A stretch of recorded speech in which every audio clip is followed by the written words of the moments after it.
Well, hello, General Hospital Daily Recap fans. Today's daily recap is for January the 9th, 2023. January 9th, 2023. Today's episode on General Hospital was just a so-so episode.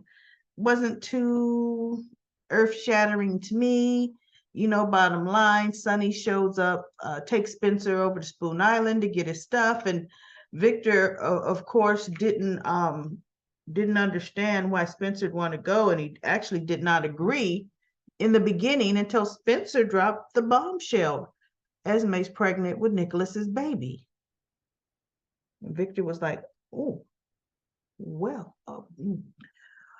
okay."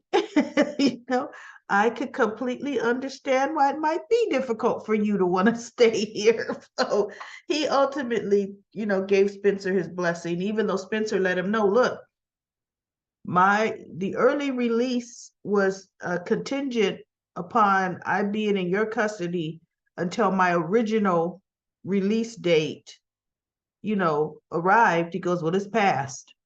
I no longer am under your custody. So Victor's like, yeah, but we're family. But then he goes, and Uncle Sonny's family too. So Spencer goes to get his things, and Victor's talking to Sonny, and he's trying to get him to say, look, I've been unable to patch things up with father and son. Can you help facilitate that? And Sonny looked at Victor. He's like, he did everything but say, I can't stand Nicholas. He goes, you know what? For one, that's up to Nicholas and Spencer. He says, for two, it doesn't seem like Nicholas wants to patch things up too bad to me. But ultimately, Spencer, they both have to want to do it. So I'm not gonna try to convince nothing, facilitate nothing. If it's gonna happen, it's gonna happen. And then Victor tried to bring up, well, I would think you'd be sympathetic with what's going on with your own son, the relationship you have with him. And Sonny stepped to Victor. You mentioned my family again, and that'll be the last time you ever mention them again.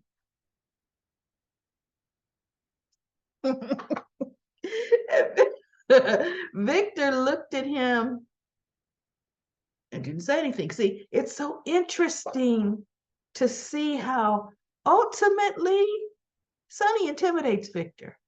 He just does. He honestly does. You notice Victor hasn't tried to put a hit out on him. Hasn't. Mm-mm.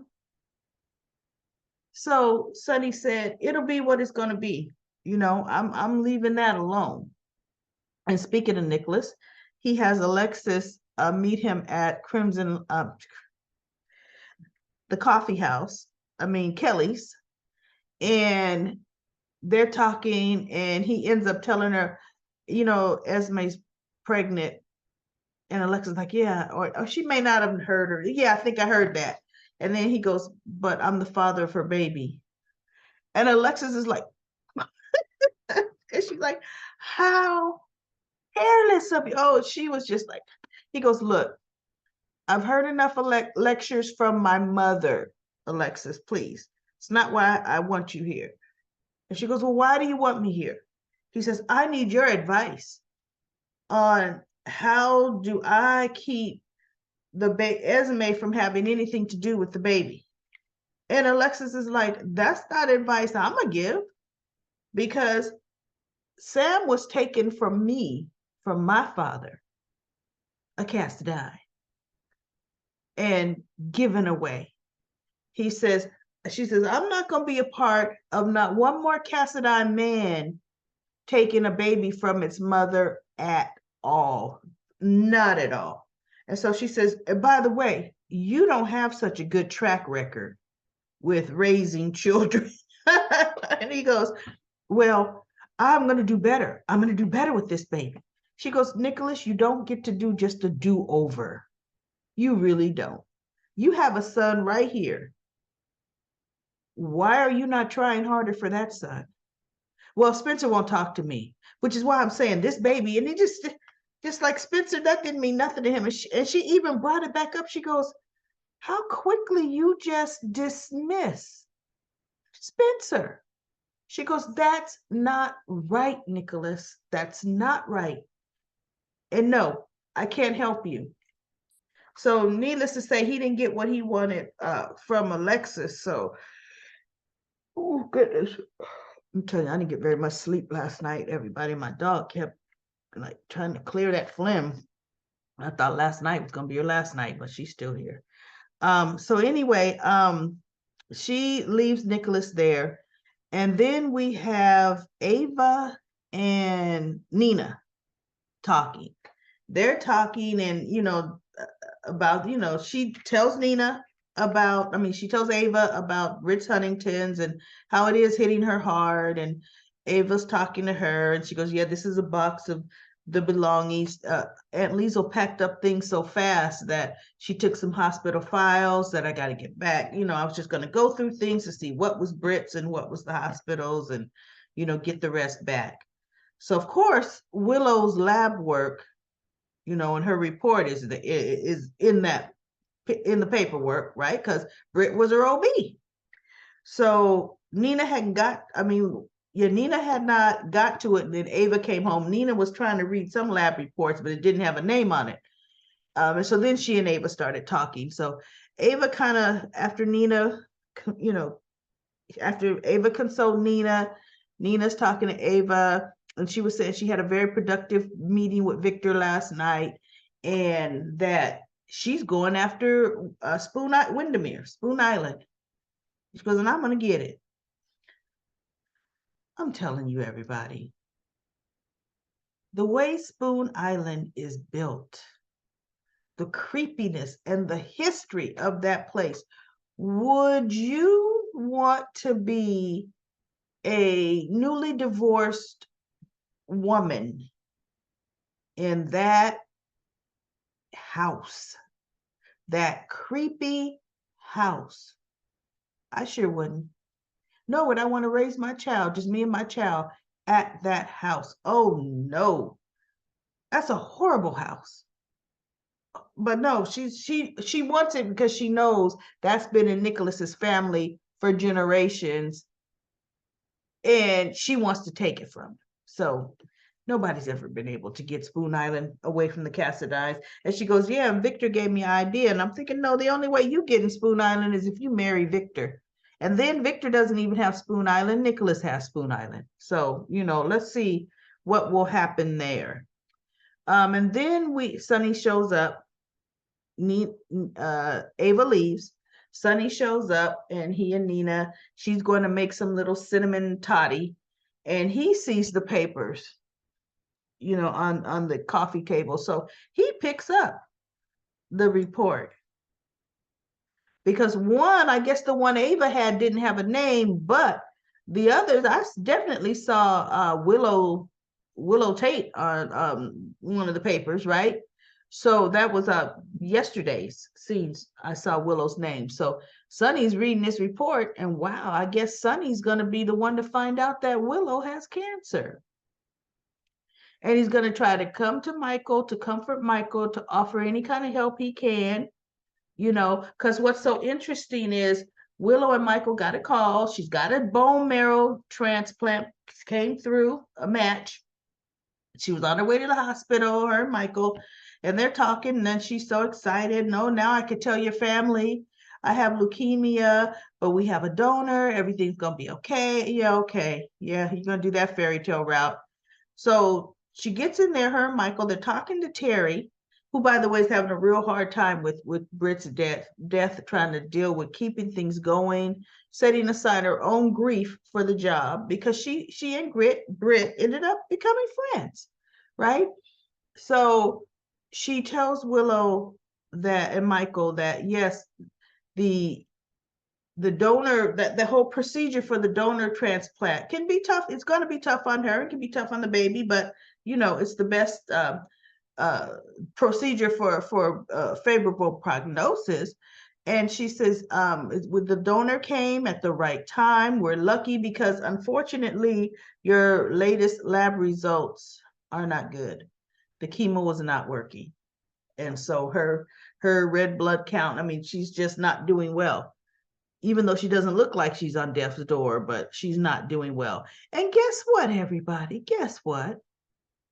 Willow is now 8 months pregnant. 8.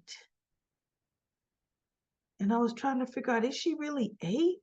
Can it really be 8? I think she was pregnant in June, right? July, August, September, October, November, December, January. Well, that would be 7 if she was pregnant in June. I don't know, they just bumped it up a month, maybe. That's not bad for soap opera land. It's not bad if she was actually pregnant in June, but I'm not going to go way back and look. So she's supposed to be 8 months, and Esme's now supposed to be 7. So yeah, better not be a baby switch. Oh no, nope. I'm not having it. I'm not having it, writers. I'm not having it. We already had a baby switch with Nell's kid of Michael's. No, that's not gonna work for me. So if that happens, they need to hire new writers that can actually come up with a good storyline. Really, seriously. So anyway, Terry goes to let Michael and Willow talk it over. And so Willow says, but so Terry says, ultimately, we would, because she goes, well, won't the bone marrow transplant, could it harm the baby? So Terry says, no, actually what we would do is we would have you deliver early. This way the baby's not affected, by the procedure and everything that it entails. And so she goes, but I'm only 8 months. And I'm thinking, 8 months is good, And so Terry said, no, 8 months is definitely in the acceptable range. And I'm sure Dr. Navarro is going to agree on that, based on what's going on with you. And it's like right now the baby is healthy inside of her, but Willow could be going downhill, which is going to affect her baby, right? So while Terry goes out, Willow is talking to Michael, saying, I don't know if I could do that. I don't know if I could put the baby at risk like that. And I'm thinking, no, not that it's not at risk, but babies at 7 months have an excellent rate, excellent prognosis. We're talking Willow's 8. So, he goes, well, they wouldn't even recommend this route if it wasn't going to be safe for the baby. So anyway, Terry comes back in and she says, I've got some bad news. The donor is no longer a viable donor. And they're like, what? So yeah, they went for their physical because apparently you have to go for a physical, Terry says, before you can proceed with donating. And that's how a lot of times they find out people's health has changed. People come up with conditions they didn't have when they registered on the donor list, and all kinds of things happen. Both that patient still has to be cleared and healthy enough to go through the procedure. And the bone marrow donor's doctor would not clear that bone marrow donor. So she goes, I'm sorry to say. So Michael says, okay, so what other alternatives do we have? And Terry says, look, we're going to look at any alternative treatments we could do until we can find another donor, but finding another donor is crucial. So Willow says, well, okay, because honestly, I don't know if I was on board with delivering the baby early. And so Terry says, well, right now, that's not going to be an option. We just got to forge ahead and try to find another donor.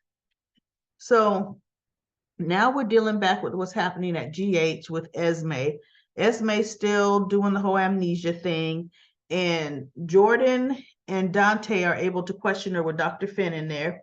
And Martin, her attorney, said he didn't want her to be questioned, but Finn says she's okay enough to answer questions.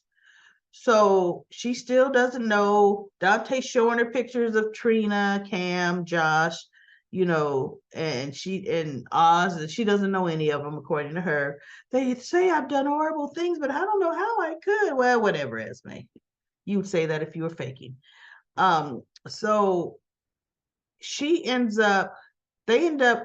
Martin ends up saying, okay, you know what? She's pregnant. You're getting her a little agitated. I'm going to have to end this.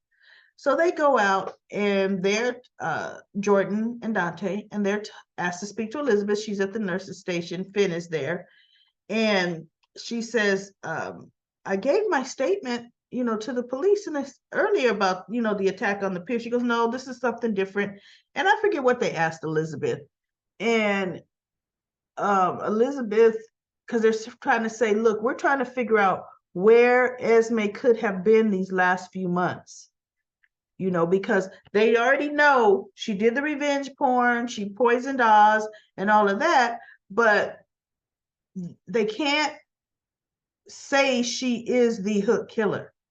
Jordan says, we don't have that for sure. We can't rule her completely out, but it's doubtful she's the hook killer due to her condition. So they said the key is going to be where's she been. And so Finn said, well, I don't know. Like I said, who may have been helping her and where's she been? He says, well, I mean, I don't know who's been helping her, but I think a good place you may want to look on where she may have been is Windermere, Spoon Island. And Jordan looked at her and says, well, we searched Spoon Island, or we searched Windermere months ago. She wasn't there. And so he says, well, maybe not the house, but Esme used to live there. Spoon Island has a lot of places that she could have been, aside from the main house and just living there. And so Elizabeth's kind of like Finn, what? But she's trying to hold a straight face because Elizabeth was there and actually in the house, just the North Tower. So now Jordan is going to go back. She goes, you know what? Because he goes, look, when she attacked Elizabeth, that was for the launch by the pier where the launch goes to Windermere. She appeared on the Hottest Star. You could swim from Windermere to the Hottest Star, or you're in close enough proximity to swim there, even though it's cold. But Finn says, I think that's a good place to look. Finn always wanted to mention that to the police, remember? And guess what? He had an opportunity and he did. So now, another piece of information that they finally brought out, the dead person when Officer Rory got killed, the dead person was the exotic animal dealer. That's where Heather was getting her snake venom from. That's the dealer who's dead. So now what was interesting, and I saw this in Comic Corner, and you know what? We're going to go to Comic Corner right now. Comic Corner. Is remember when they brought Heather to General Hospital? This is how Heather first came back on the scene. She was being checked on. She was having some kind of checkup, and that's when Finn found that she has this rare blood infection that's in her blood. And he asked her, have you been to any exotic places? You been out of the country? And she goes, no, I've been in Darkham. So yeah, she's either been giving herself an immunity to it slowly, which is what she probably has been doing, which is why when she's lacing the hook and everything else, she's not affected, but it has tainted her blood, which is so interesting. So Comic Corner. I'm going to do comments from Friday, even though I did do a special daily recap on Saturday where I kind of gave the pictures of this hook being a right-handed person. And we were even talking about in the comments on Saturday, some of you daily recap fans were saying, yeah, you noticed the flailing Heather was doing, all of that. The other hook killer was not doing that at all. So, we shall see what they're going to do with that. But Bridget says, I think Cam and Esme may get together. Cam is not going to hook up with a pregnant woman. He's not doing it, right? LaShanta says, I hate both characters of Nell and Esme tried to kill Oz when she drugged him. And if I had a choice, both of them would be gone. I saw the fear in Esme's face. Oh, Brett, I love it. And then let's see, Miss Hell, hello there, maybe. Hello, are you there? Says, question to GH fans. Sprina has been dragging for 2 years as of summer 2023. Do you think February sweepstakes, Valentine's Day, Sprina should kiss and exchange I love you to each other? Enough dragging.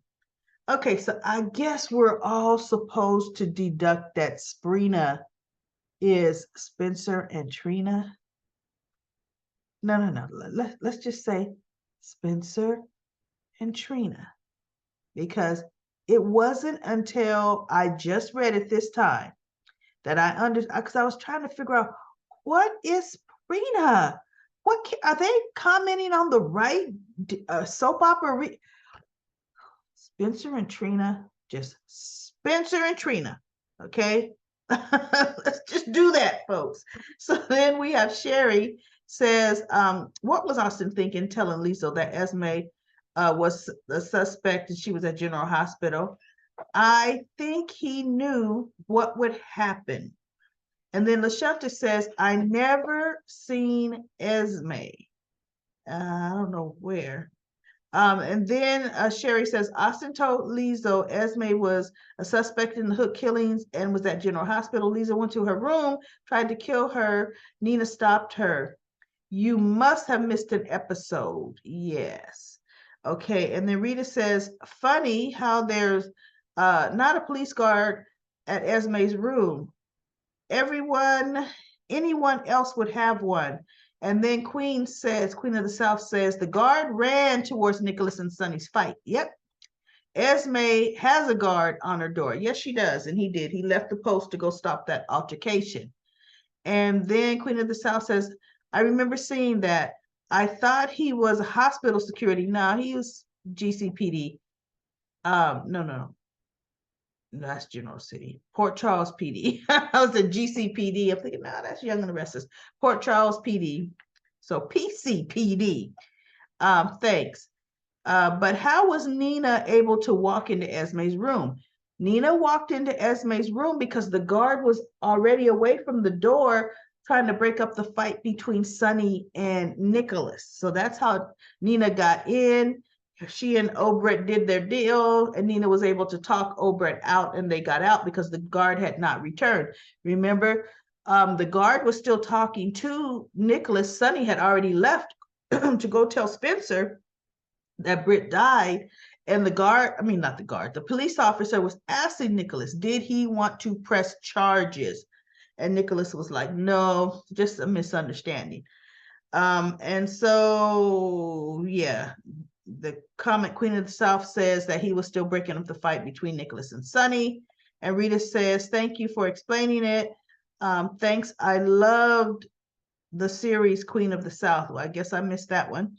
Cindy says, now that Nicholas has been exposed for sleeping with Esme's, the writer may use this transition, the character, since Marcus Coma is out. Nicholas is concerned that the rest of the secret will come out, either from Esme or Liz. Maybe he will fake his death and make for Cassadine Island to avoid, you mean Greece, go to Greece? Yeah, that is Cassadine Island in Greece, facing potential consequences in Port Charles. We'll see what they're going to do with that. We shall definitely see. Cindy says Sonny had no call to grab Nicholas like that and put him and blast him. Sonny has children by different women. Nicholas concedes that he was wrong to sleep with Esme, but that's none of Sonny's business. Besides, it was after the fact. Nah, it is not none of Sonny's business, but Sonny puts everybody, to a double standard of his. And Jade says, I will miss Britt like I miss Epiphany. Michael says, I think you guys are giving the writers too much credit. Heather is the one and only hook. All the targets um, had wronged Esme. They brought Heather on the scene with an infection from a rare blood toxin. You're right, snake venom. She's known for sneaking out of any place she is held. I'm sure she wrote Alexis the letter. Ryan is letting Heather slide for the Ava attack because Ava survived. And Heather is Esme's mother. I'm glad Nina was able to talk sense into Liesl. I don't feel sorry for Esme, Nicholas, or Elizabeth. They all brought their troubles on themselves. Britt's death is hitting all her friends and family hard. I hope everyone in the Reeves Westbourne clan is a match for Willow. What if Britt was on the registry? That would put them back at square one, but it may solve the mystery of the family. Well, with Britt's Huntington's disease, I'll bet you that ruled her out for being on any registry or any match for anything. Patricia says, you solved the case. I had forgotten Heather being brought into General Hospital with some kind of illness, most likely caused by a toxin. Yes, I had forgotten that too until you made that comment, Michael.